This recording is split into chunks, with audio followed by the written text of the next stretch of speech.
各位好，歡迎嚟到大象電視台。今日係2026年嘅6月29號啊。咁咧，我第一次係用呢啲裝備啊。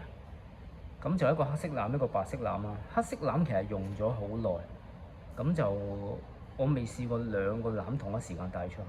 呢個細欖咧係我新買嘅，咁就方便做嗰啲孖單咯。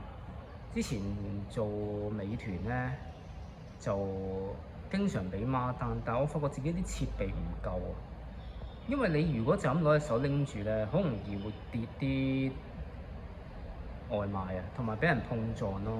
咁就如果你有兩個籃會比較安全。我就希望可以一路增強自己啲裝備。我相信自己做送外賣嘅事業咧，仲會維持一段長時間，所以我想趁而家呢個工作時間咧，增強自己嘅裝備咯。咁就事業咧係好趕你個熱情。如果你有熱情，你會想加添多啲裝備啦，將自己做嘅嘢盡善盡美咯。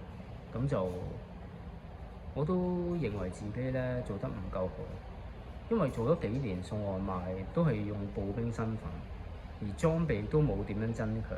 其實正常嚟講，由個步兵可以升咗做步兵單車，即係多咗架單車。咁有完單車之後，一路升級成為電單車手，咁樣先至係一個完整嘅人生。你係要不停咁提升自己，就等於你打啲空手道、柔道啊，咁你要一路升級先至啱。人係要求上進，但係香港好多人咧都係有一種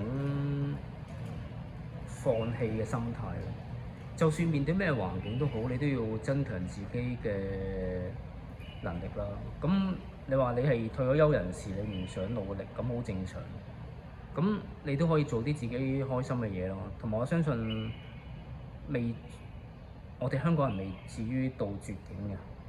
咁就算我只係一個送外賣員，都希望將呢啲諗法帶俾大家。多謝晒大家收睇，下次再見。